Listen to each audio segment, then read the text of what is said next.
Okay, so we're going to move on to our next topic in data management and security, which is we're going to be looking at something called structured query language. This is a fundamental part of what we do or how we engage with the databases and how we actually use it. It's the mechanism by which humans can work with this stuff. All right, so we're going to look at a couple things. We're going to talk about some of the basic commands and functions. Um, And we're going to look specifically at three areas. One is going to be this idea of data definition. Um, Another one is going to be what we call data manipulation. All right, and then finally, using the functionality of the SQL language to let us, what we say, query a database to extract useful information. All right? So these are the topics, some of the stuff you can take a look at in terms of the. So there's a lot of stuff out there, a lot of different sources out there that kind of talks about SQL. It's been around almost 50 years now, so we do not lack for material. It's not the newest thing on the block. Um, the history of it was originally the idea for this was actually developed by a gentleman by the name of E.F. Codd, all right, who was a researcher with IBM in 1969, 1970. He published a paper in June 1970 talking about this idea of what he called a relational database system, based upon relational algebra. And part of that whole project, there was a whole, additional research work that was done by IBM, which ultimately turned into a product. By the end of the 70s, IBM's project was called System R.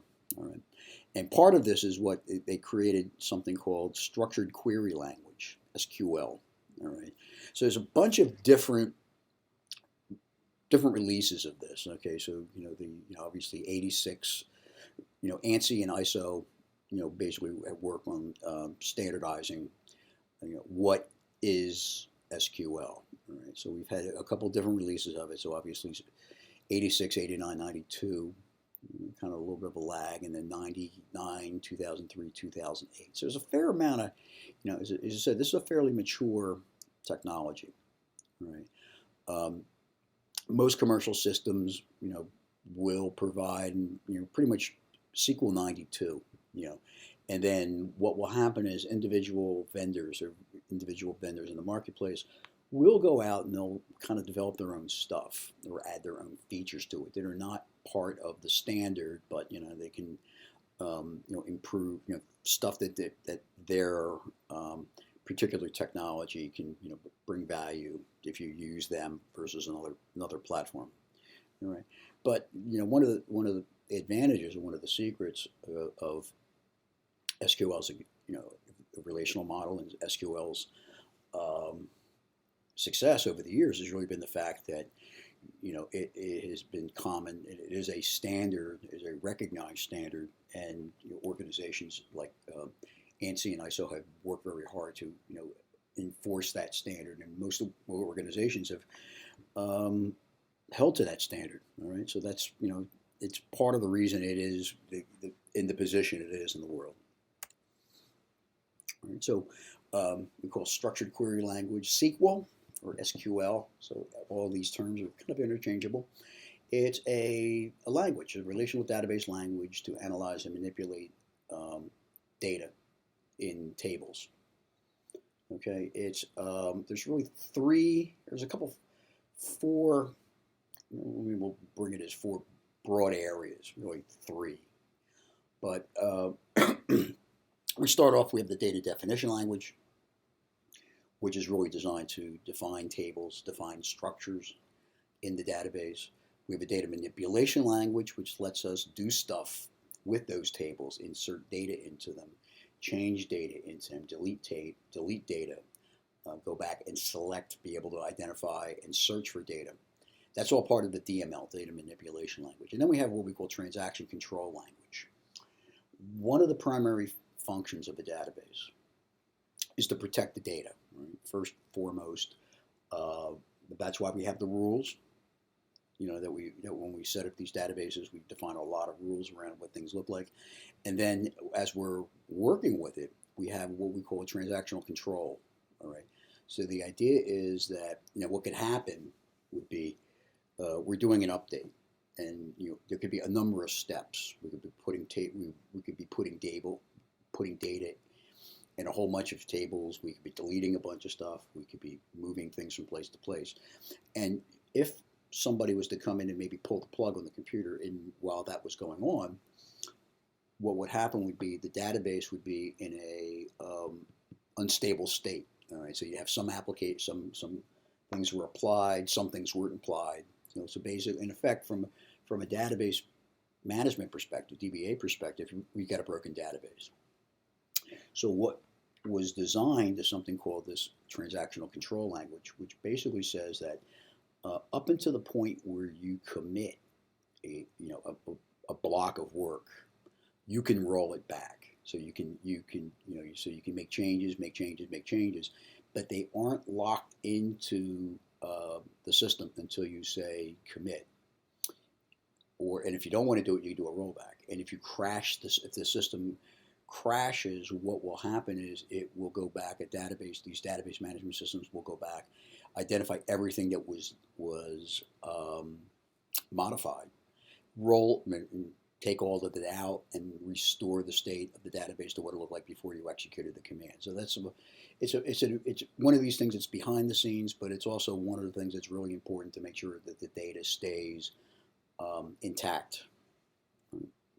And then we have data control language, what we call grant and revoke, the ability to apply security. If you consolidate millions of rows of very sensitive data into one place, it makes it easy for people to steal it because it's all in one place. What you really want to be able to do is control who gets access to that data, right? Who can read it, who can add to it, who can delete it, who can copy it.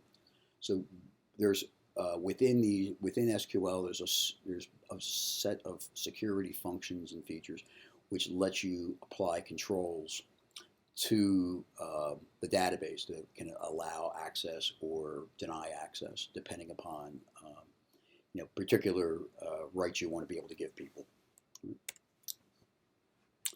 So to create a database, there's really two things we do.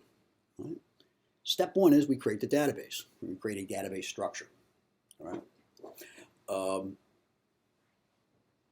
And then once we create the database, we create tables within that database for the data. All right. So when we create the database structures, a couple things are happening. It does once again, this is all stuff that happens behind the scenes with the DBMS. But what it will do is it will create physical files to allocate a whole bunch of data, set up a whole bunch of directories and kind of entries, table entries, or stuff that that is necessary in order for the database to work, for the DBMS to work. All right, so that is when you create the database, and once you have a database, when you create the database is empty. So once you create the database, that's step one. Step two is going to be add data, add tables to the database. Step three is going to be adding data to the tables. So it's really a three-step process. And this whole, creating database is really, it's a function of the actual database management system. So depending upon what your database came from, it will handle this process completely differently. It's behind it's all kind of under the covers, behind the scenes. Remember, we talked about this DBMS as being a very complicated piece of software, expensive piece of software, and part of the reason it is because it is you look at all the stuff that it does. So the schema is really kind of the definition. So this is what we kind of use that term database creation and database schema creation. Is really the kind of those two terms are kind of interchangeable. So the schema is really just kind of the overall picture of the high level of what the database is. And where all the data files are stored at. All right, there's an authentication process. We said about the grant and revoke, which only registered users are able to get to the database. The schema itself, we define it as a group of database objects which Could be tables, can be indexes, can be queries, can be all sorts of stuff that are all related to each other. All right, so so we'll have a database. Like for example, in our case, we're building a sales database. All right, so we've got a whole bunch of 9 tables that we are creating, and they're all related to each other because we're dealing with sales. Could have another one around purchasing, where you're going to buy stuff, as opposed to selling stuff. All right, so basically, that schema defines that kind of high level definition, high level. I guess we would call it an abstraction of what something is. So DDL, data definition language, what it does is it allows us to create the tables. All right, so some of the terms we're going to use here goes back to our, as we talked about, there's the theoretical foundations of relational databases, which is relational algebra, and then we've got kind of the practical stuff. So we'll say things like the domain of values for each attribute, or the schema for each relation. Relations are tables. Attributes are fields. All right, so when we say the domain of values associated with each attribute, it means what values can be put into this field. If a field's a date, you can't put a number in there. You can't put just characters in there. You got to put a date, all right, as an example. All right. Integrity constraints. So there's a whole, once again, the underlying premise of a database. Why we have a database is that it protects data. It keeps data correct as best it can. All right. So integrity constraints. Well, actually, what do we want to make sure? What do we define as the rules to make sure that the integrity of the database is not compromised? We have indices for each relations, which basically index for each table. Security, authorization for each table, and then physical structure for each table on the disk. Ultimately, this stuff translates to data that's stored on a disk in a computer somewhere. These are an example of our data definition commands. So we have our create schema, or create database. All right. Once we create the database, then we can create the table. And then when we create the table, we define the table name, and then we go through and we define the fields that go with it. So it's all part of so the fields that are in the table are defined as part of the table. So you can create a table and say define field 1, field 2, field 3, field 4, on down the line. And you have different characteristics we can assign to it. So we have one that says not null. A not null characteristic means that you can't have any null values in that field, so you have to enter something into it. If you say something is unique, the column, it will ensure that everything in that field is unique. All right? There's no other duplicates in that column. We designate the primary of one field as being the primary key, or we can also define something as being a foreign key depending upon the relationship between two tables. And then we can do it. We assign a default value. If you don't put anything in there, by default, if you don't put anything in there, it inserts a null. But you can also put a value in there as well. Right? And then we have a check query, which is actually, you can write code which will do verifications of data. So there's just a lot of rules, a lot of things you can do to kind of ensure that the data is good. In addition to tables, we can create indexes. Indexes are a type of structure. It's behind the scenes, so you don't see it at the SQL level, but it gives you the ability to provide alternative ways of getting at the data, which can speed up performance. So you'll see a lot of indexes defined on top of tables. They're kind of like, if you think of a shark, think of the remora. The indexes are the remora. A view is a subset of the rows and columns from one table. So say, for example, you have 50 fields in a table, and you only really need to see 3. You can actually define something that looks like a table that has just those 3 fields in it, and simplifies the access. All right. Alter table is you can change the definition, so you can add, modify attributes, deletes, and constraints. drop table. So the idea of a drop. So you have the idea of deleting, which you can delete individual records out of the table or sets of records out of the table. A drop means you get rid of the whole thing. So when you drop a table, you're dropping both the data and the definition of the table as well. So everything goes away. Right. And the same thing with indexes. You can drop indexes, you can drop views, and then just recreate them on the fly. Right. So it's pretty. It's pretty flexible. A lot of stuff has a lot of flexibility in it to be able to manage and support this stuff. The primary, just some additional stuff about when we're defining the tables. Primary key has to have both a not null and a unique specification. Right, so you have to have a primary key, and it has to be unique. The database, the DBMS, can automatically enforce the referential integrity. And we'll talk a bit about what referential integrity means. Basically, it means that two tables, the common field between two tables are in alignment. So you don't have entries in one table that's not necessarily in the other. You don't have entries in the foreign key that are not matched in the primary key. And then, all of your commands, all of our commands with SQL ends with a semicolon.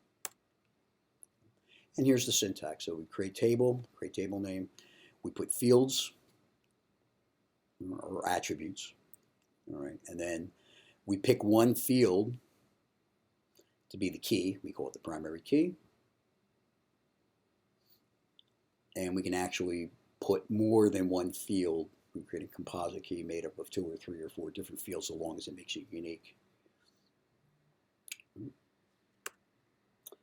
So there's a bunch of different data types, but they really kind of boil down to like 3 basics. There's some other ones as well. So this is some common, as we say here, some common SQL types. So you've got a data type, you have a numeric data type, which is a number. So you can have different ways of numbers. You can have decimal numbers, you can have integer numbers. You can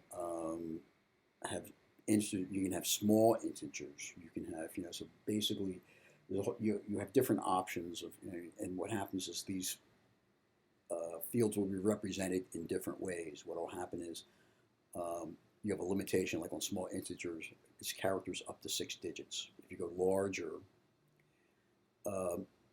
if you have larger numbers, you'll end up going with integer, int, as opposed to small int. Characters, you fix like characters up to 255. If you say just character, or you can say a varchar 2, which gives you a variable length, so you can kind of put a designation of what the maximum length will be. So if you say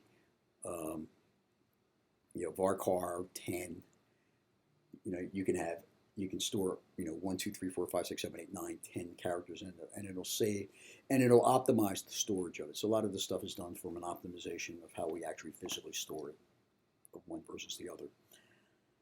And if you think about it, if you've got millions of rows, if you add 1 byte to a field, you get 1 million records, you get 1 million bytes. You got a whole meg of data for each field or each character that goes into a field addition if you have things that size. So it does add up. And then date is, dates are being stored in a Julian date format.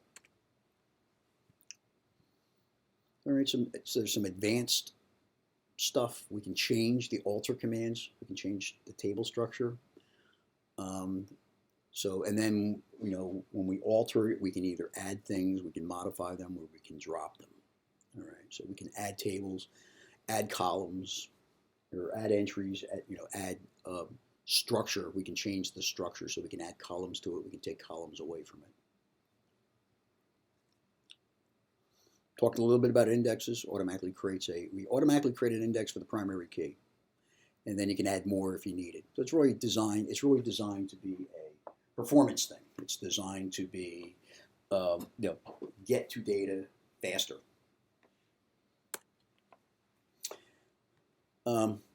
Foreign key, primary and foreign key designations. You have to have in order for a relationship between two tables, you have to have a primary key in one table, and you have to have the foreign key in the other table. And the values need to align between the two in order for the stuff to work. So there's a big emphasis on that. But you have to explicitly call out, what's a primary key, what's a foreign key. So if you set up a table, and even if you have the same values in one table and the other, and you don't define primary and foreign key, it won't work. So virtual tables, as we said, a view is basically, it's a subset. It's taking, you can take a view, as it were, of a table. It's going to be a smaller version with different structures and stuff. Do a lot of stuff with views. Views give you a lot of flexibility to be able to do stuff. All right, so they're a pretty useful thing to if you use this stuff on a regular basis. Deleting the table, basically, as we said, we drop the table. And it deletes all of the data, and it deletes all of the structure of the table. Okay, DML, data manipulation language. So this first part. DDL defines all of the structure. Data manipulation language defines all of the other stuff we can do. Basically, adding data, removing data, searching data. Right. So this is once there's up front. So usually the DDL, data definition language, represents a lot of the work we do up front. This is all the work we do after the database is built and is operating. This is basically where we live. We use, for the most part, all of these commands. So we have inserts, update, delete, are the obvious ones. And then we have select. And we'll talk about the select, more about the select. Select is the backbone command in dealing with relational databases because it lets us look things up. We can search and find answers to questions we have using the select command. And it's really kind of, as we said, this is derived from, stuff derives a lot from this relational algebra model that that was the original foundation of this stuff. All right. So adding tables, you insert into the column name, the field name, of what the value is. All right. And then we can add, all the fields that are in the row. All right. So if I have 10 rows, I should have 10 fields. If I don't have a value for it, what will happen is it'll, by default, if you don't put anything into it, it will insert a null into that space. All right, so values are defined, are required for each. And null is a value, even though null is not a blank. Null is a value. It means nothing's in it. We talk about saving changes. Basically when you make changes to a database, those changes are not necessarily, when you say, okay, insert this record into this table, it's not actually done until it closes everything out. So you have to close the database, or you close the program, or you use a commit command. And what that does is, up until that point, all of this stuff is stored in some different structures in the database. Up until the point you say commit, you can back out. You don't have to make that change. When you say commit, those changes are committed. They are written and is now permanently changed. Okay? So that is so that's one of the things to always remember about this stuff. So the idea is, if something was to happen while updates are occurring, we don't totally fry the database. Now, to see everything, so you look at this, a table structure. All right, a lot of times what we want to do is you want to look at, what do we want to see? We want to see, what are all the fields and what's in all the fields. All right, so the easiest way to do, and probably one of the simplest commands we can use, is something called the select statement. So we say select, and in the column list, what we can actually do is we can say select star, an asterisk, from table name, semicolon. And what that will do is that will give us a dump out of every column in the table and all of the contents of all the columns in the table. So basically the entire table will be dumped out. Probably don't want to do this a lot if you have a million rows in the table, because it will dump. Basically, it just dumps the whole thing out. All right, but but that's a lot of times when we're doing work like design work and stuff like that, or we're trying to analyze stuff, and we have smaller, a couple hundred records and stuff like that. You can kind of use that as maybe as a guideline to get started. Make sure that the query, you get the names right, things of that nature. Right? So, but when we're actually, if we're looking to not necessarily get everything, so let's say we dump a million rows out of a table. That's nice. It's impressive if you have a million rows. What you really want to do, though, is you don't want to see all million. What you want to see is maybe there's certain of those million, there's certain records you want to be able to see. Maybe something had happened on a certain date. Maybe something happened in a certain location. Maybe something had a certain price. Right? So all of these things are, these different criteria is where we have the select from the table. So it's the select star from table. And then we have what we call the where clause. And what the where clause lets us do is define selection criteria, conditions that field should have. So if I've got a date field, what I want to do is I'll say select star from table, where the date field is September 1st, 1977. And what it'll do is it'll look through all million records in that table, and it will return only those records that have that date, where that field matches. All right, and you can do this for any field in the table. You have the ability to really define any value that you could look at, and we'll talk about that a little bit. You have a lot of ability to kind of analyze and look at data and stuff. One thing to remember as we look here, that we say this optional order by. Something to remember is that, and we talked about this in class before, databases do not store things in a sorted order. All right, the storage of a database, the data in the database is the next thing out there, the next record comes in, goes to the next place to store it. All right, so stuff actually will be loaded into it almost in a chronological fashion. All right, so there's no sort required, which simplifies the insert. If you don't have to, if you had to sort everything before in order to do an update, that would get really slow, especially with 1 million, 2 million, multi-million records. All right, so what you can do though, but this is not to say sorting is not important.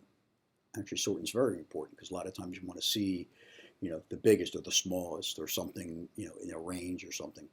So what you can do is you can order, when you do the select and grab data, you can do an order by.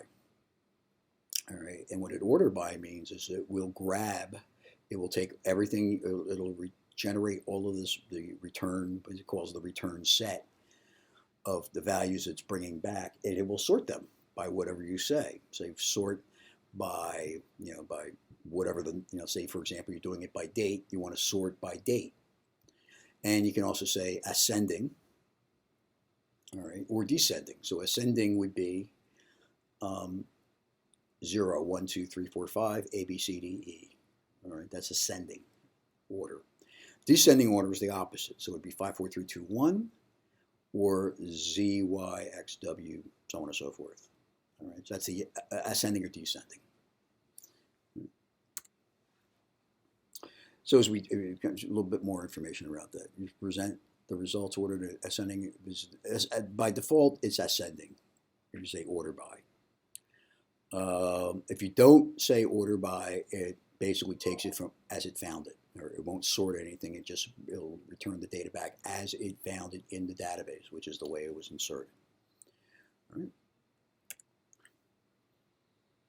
Now, this idea of a join. So right now, everything we've been talking about up to here has been, we can do all of this stuff in a single table. And if we can do it in a single table, that's some pretty good stuff. A lot of the stuff we can do around doing searches and things like that. But the real power of this stuff, the real power of the relational database, is really in this idea of joining tables together, right? So it's in this whole relationship model. So what we want to do is we want to be able to take two tables, identify something that's common between them, say an order number, an order, we have an order, sales order, and we have order items. The order number is the thing that's common, so the order number would exist in both tables as a primary key and as a foreign key. All right. And what we can do is we can combine, in a select statement, we can combine two tables together and get the results. And basically what we have the ability to do is we combine, if we join two tables together, we get access to all the fields that were in both tables. So if table 1 had 5 fields, table 2 had 5 fields. When we get the results back, we have access to 10 fields. All right. And we can base this stuff on the select statement of, are things equal? Join field A to field B, where the two fields are, basically these two fields, we join them together. All right. And we can rename attributes. This is, you can get a different, when you're printing the output. This will work. This might be a value in different situations. So we talk about joins. So the other thing about a join is there's a couple different ways you can get a join to work. All right, so in its simplest fashion, we say join two tables together. We table A, table B, common field between them. We call that a natural join. Matches only the rows with equal values in the specified columns, where A equals B. Then we also have an outer join. All right, so the outer join means I take all of the data, all the records in one table. Say, if you think, put the two tables side by side. So I have a right join and a left join, outer join. A right outer join says, okay, I will take everything that's on the right-hand side and then anything on the left-hand side that is, that will match. All right, and then the opposite, for the other one. So what will happen is the left outer join, you get everything in table A, and then really what the left and the right means is from, when you put the two tables in there, in your definition, it's whatever the first one is the left and the second one's the right. All right, so that's basically you have a couple different ways to do this stuff. By default, though, when you just say join two tables together, what you get is all rows that match with equal values in the two columns. So here's some additional stuff within DML. The types of things we can do to look things up in a database, in the fields of a database table. So obviously we can do comparisons. So equals, less than, greater than, less than, equal to, greater than, equal to, not equals. Right, so basically use that to find me everything where this value is equal to, or some combination of they can use in a conditional expression. Right? In addition, we can also use logical operators, which is an and, an or a not. So if something is not equal to a particular value, or if we want, field 1 has to be equal to this and field 2 has to be equal to something, or field 1 or field 2. So all of these combinations, there's all these logical operators where give us a lot of gives a lot of flexibility to be able to do stuff. We have a bunch of specialized operators. So we say we have a range. We can check for a range of numbers, range of values. We can check to see if a value is null, if there's nothing in there. Like is an interesting one. We'll talk about that in a second here, but basically whether it matches a particular given string. An in, which says whether an attribute matches value in the list. Whether a exists, we'll check if there's anything in there, or distinct, to unique values. Or we can aggregate data. We can take a whole bunch of numbers. We can take our million numbers and count them. Or count the number of tables, numbers of rows in that table that makes that criteria. Or we can find the minimum value, or the maximum value, or we can sum everything up, or an average. So we said there's a lot of stuff we can do. There's a lot of tools in this box that we can work with. So aggregations, average, sum, count, min, max, apply to a column and select, and you do what we say aggregation.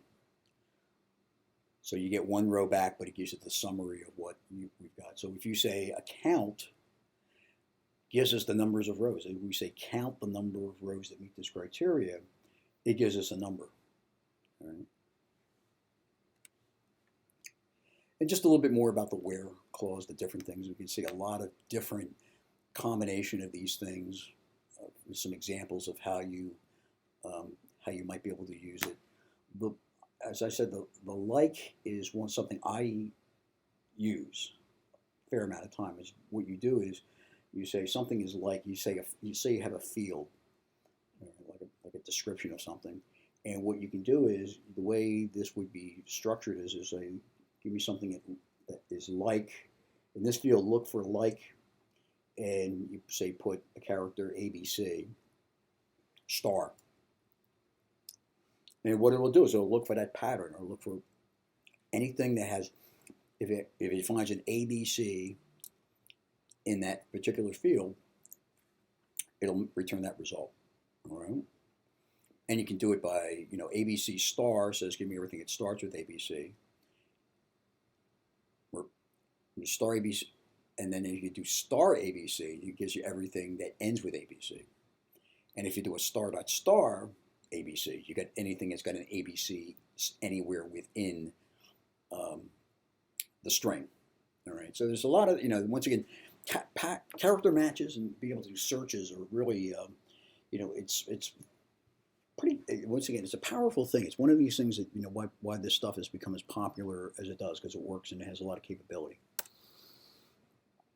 So the order of operations, so, there's as you kind of create this, it's the same as mathematics or in computer science. So it'll execute parens first, then multiplication, division, addition, subtraction, then the logical operators, not, and, or.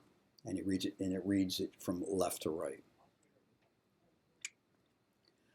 Some special things we can do with the where. So between, null, like, and exists. These are all different criteria we can apply to do searches of data. And as we said about the pattern, the string. All right. So like, you can use. I usually like to use star, but you can also use percent sign as well. All right. So we compares nulls to values.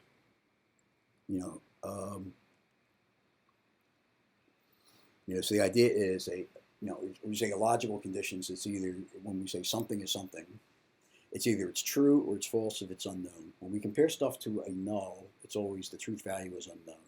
So that's how we know it's null. Because it would be, if this field is numeric and it has nulls in it, it would be, you would get an unknown.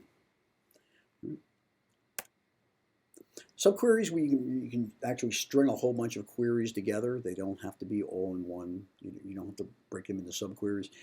This can be interesting. It can be useful, but it's also going to be overused. So sometimes I've seen situations where people will write these massive queries where they'll do a subquery, because what you can do is a query. You think about the way a query works. A query returns a set of values. We call the result set. The result set looks like a table. It actually operates like a table. And you can have a subquery generate a result set, then pass it to another query, and it can process it. So you can chain things together. The problem you run into, if you do a lot of those, you get the stuff where it becomes difficult to follow the exact logic. I'm more of my own personal preference is to basically write a query, generate a set of data, and then work on that, and then kind of save that, and then kind of work on that, because then you can follow. It's easier for me to document and follow the logic, or explain the logic to people of how we did things, as opposed to, if you get a whole nest of sub queries and you're generating something, and somebody says, "Well, how did you get that?" And you have to try to go back through, and maybe there might be you missed a part somewhere. So the idea is, it's subqueries are useful, but you can have too much of a good thing. Grouping, so group by. what grouping is it's kind of the same thing as our aggregate functions. We tell you they count, min, max. So those are all related to numbers. All right. So you can get sum of a number, you can get an average of a number or of a set of records. We can get a count, we get a min, we get a max. However, if you have alphanumeric characters, you can't get a you can't get a sum of the letters ABC. All right. But you can have ABC, in a field, is a string of characters in a record, and you could have a whole bunch of them. All right.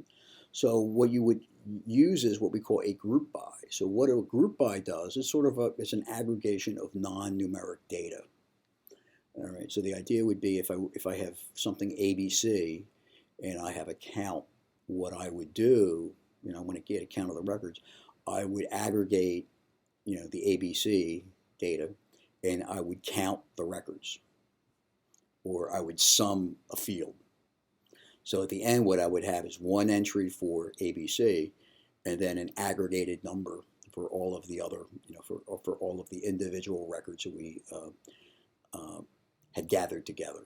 So that's kind of this idea of grouping. So it's really for alphanumeric. It's to organize and consolidate alphanumeric. Updating table rows, we talked about a little bit about the update. You want to say update table, set the value. And then we also talked about rollback and commit. Don't forget there's an implicit commit when say, for example, when a program is done, it will implicitly commit the data. All right, but if it fails in midstream, if the program does not gracefully end, then it will.